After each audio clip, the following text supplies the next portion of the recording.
2019-24 మధ్య పట్టు పరిశ్రమని గత వైసీపీ సర్కారు పూర్తిగా నిర్వీర్యం చేయడం జరిగింది అధ్యక్ష. దాదాపు లక్షలాది మంది కార్మికులు, లక్షలాది మంది రైతులు సిరికల్చర్ మల్బరీ పంట మీద ఆధారపడి జీవిస్తున్న వీళ్ళందరికీ పూర్తిగా అన్యాయం చేయడం జరిగింది అధ్యక్ష. గతంలో 19 ఎన్నికల సమయంలో ప్రతిపక్ష నేతగా జగన్మోహన్ రెడ్డి గారు హిందూపూర్కి పర్యటనకు వచ్చి అక్కడ సిరికల్చర్ రైతులకి, మల్బార్ రైతులకి హామీ ఇవ్వడం జరిగింది. బకాయిల్ని రద్దు చేసి ప్రోత్సాహకాలు అందిస్తానని హామీ ఇవ్వడం జరిగింది. ప్రోత్సాహకాలు ఇవ్వకపోగా బకాయిల్ని కూడా తీర్చలేనటువంటి దౌర్భాగ్య పరిస్థితిలో ఈ పరిశ్రమని నిర్లక్ష్యం చేయడం జరిగింది అధ్యక్ష. దాదాపు 1,50,000 ఎకరాల్లో మల్బరీ రైతులు సాగు చేసుకుంటున్నారు అధ్యక్ష. అందులో నా మడకశిర నియోజకవర్గంలో దాదాపు 20,000 ఎకరాల్లో ఈ సాగు ఉంది.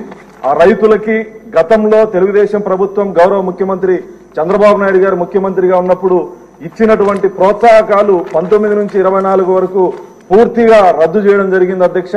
మళ్లీ ఈ ప్రభుత్వం గౌరవ ముఖ్యమంత్రి చంద్రబాబు నాయుడు గారి ఆధ్వర్యంలో గతంలో మనం ఇచ్చిన ప్రోత్సాహకాలని మళ్లీ తిరిగి ఇవ్వాలని ఈ సందర్భంగా గౌరవ మంత్రి గారిని విజ్ఞప్తి చేస్తూ, అదేవిధంగా షెడ్ల నిర్మాణానికి 4 లక్షల రూపాయలు ఖర్చు అయితే కేంద్ర ప్రభుత్వం రాయితీ, తర్వాత రాష్ట్ర ప్రభుత్వం రాయితీలు ఇవ్వాల్సినటువంటి రాష్ట్ర ప్రభుత్వం గతంలో ఇవ్వకపోగా రైతులు పూర్తిగా నష్టపోవడం జరిగింది అధ్యక్ష. అదేవిధంగా డ్రిప్ సౌకర్యం కావచ్చు, ఎరువులు కావచ్చు, ఇవన్నీ ఆ రైతులకు ఇవ్వకపోగా దాదాపు లక్షలాది మంది రైతులు ఇబ్బంది పడినటువంటి పరిస్థితి ఉంది అధ్యక్ష. అదేవిధంగా రీలర్లు అధ్యక్ష, దాదాపు ఎంతో మంది రీలర్లు ఈ పట్టు పరిశ్రమ మీద ఆధారపడి జీవిస్తున్నారు. దాదాపు వాళ్ళకు కూడా 10 కోట్లు బకాయిలు ఉన్నాయి అధ్యక్ష. పట్టుగూల నుంచి దారం తీసేందుకు రీలింగ్ యూనిట్లు అవసరం. అందుకోసం షెడ్డు నిర్మాణానికి 20 లక్షలు, యంత్రానికి 15 లక్షలు మంజూరు చేస్తే 75% రాయితీ ఇచ్చేవారు అధ్యక్ష. దీన్ని జగన్మోహన్ రెడ్డి ప్రభుత్వం పూర్తిగా ఎత్తివేయడం వల్ల రీలర్లు కూడా ఇబ్బంది పడుతున్నటువంటి పరిస్థితుల్లో మగ్గాల కార్మికుల్ని, పట్టు సాగు చేసేటువంటి రైతుల్ని, రీలర్లని ఆదుకోవాలని ఈ సందర్భంగా విజ్ఞప్తి చేస్తూ, గౌరవ ముఖ్యమంత్రి గారు మడకశిర నియోజకవర్గానికి పెన్షన్ కార్యక్రమానికి వచ్చినప్పుడు స్వతహాగా షెడ్లను పరిశీలించి, పంటను పరిశీలించి రైతులతో మాట్లాడడం జరిగింది, రీలర్లతో మాట్లాడడం జరిగింది. గతంలో ఏవైతే ప్రోత్సాహకాలు ఇచ్చేవాళ్ళమో ఖచ్చితంగా ఇస్తామని చెప్పి గౌరవ ముఖ్యమంత్రి గారు చెప్పడం జరిగింది అధ్యక్ష. అదేవిధంగా గౌరవ మంత్రి గారికి మీ ద్వారా విన్నవిస్తున్నాను అధ్యక్ష, మల్బారీ రైతుల్ని, మగ్గం నేసే కార్మికుల్ని, రీలర్లని ఆదుకోవాలని ఈ సందర్భంగా విజ్ఞప్తి చేస్తూ బకాయిలు ఉన్నటువంటి 60 కోట్లని రద్దు చేయాలని ఈ సందర్భంగా విజ్ఞప్తి చేస్తానని అధ్యక్ష. అదేవిధంగా మా నియోజకవర్గంలో ఒక్క రైతులు కూడా ఉన్నారు అధ్యక్ష. రాష్ట్రంలో ఎక్కడా కూడా ఒక్క పంట లేదు. గౌరవ ముఖ్యమంత్రి గారు మా దగ్గరికి వచ్చినప్పుడు ఆ రైతులతో మాట్లాడి హామీ ఇవ్వడం జరిగింది అధ్యక్ష.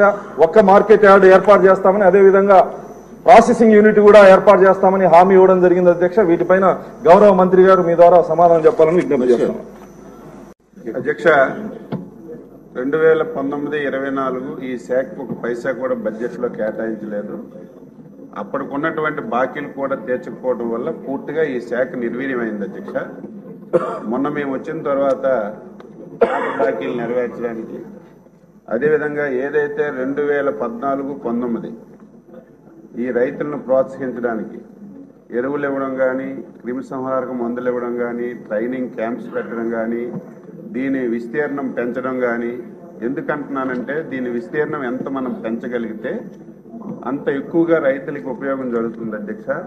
ఎందుకంటే ఇది రాయలసీమ ప్రాంతంలో ఉంది. ఎక్కడైతే వాటర్ సోర్స్ చాలా తక్కువగా ఉంటుందో ఆ ప్రాంతంలో ఈరోజు ఈ మల్బరీ కానీ, సిల్క్ కానీ పండిస్తున్నారు.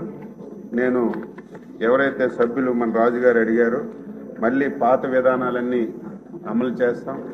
ఏదైతే కేంద్ర ప్రభుత్వం MGNRGS ద్వారా మళ్ళీ షెడ్లలో మళ్ళీ సబ్సిడీ ఇచ్చి షెడ్లు కూడా కట్టిస్తాం.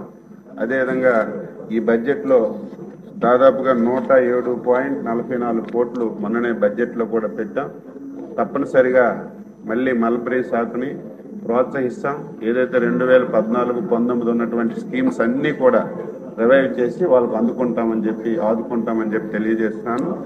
రెండవది, అక్కడ ఒక్కలు ఎక్కువ పండిస్తున్నారు. మన ఎమ్మెల్యే గారు అడిగారు, ఒక్కల గురించి సపరేట్గా ఒక మార్కెట్ పెట్టాలని చెప్పి 2018లోనే తెలుగుదేశం ప్రభుత్వం చంద్రబాబు గారి నాయకత్వంలో ఒక జీవో ఇచ్చారు అధ్యక్ష ఒక్క మార్కెట్ గురించి. తర్వాత ప్రభుత్వం మారింది, ఆ జీవో అమలు జరగలేదు. ఈ మధ్య కాలంలోనే ముఖ్యమంత్రి గారు ఆ ప్రాంతానికి వెళ్ళి మళ్ళీ ఇక్కడ ఒక్కల్ మార్కెట్ తప్పనిసరిగా స్థాపిస్తామని చెప్పి అక్కడ అనౌన్స్ చేశారు. అది ఫైల్ ప్రాసెస్ లో ఉంది. వీలైనంత తొందరగా మళ్ళీ అక్కడ ఒక్కల్ మార్కెట్ కూడా పెంచి ఆ ప్రాంతంలో ఉన్నటువంటి ఆ రైతులకు కూడా న్యాయం చేయడానికి అన్ని విధాల కృషి చేస్తామని చెప్పి మీ ద్వారా గౌరవ సభ్యులకి ఆ ప్రాంతంలో ఉన్నటువంటి రైతులందరికీ తెలియజేస్తారు.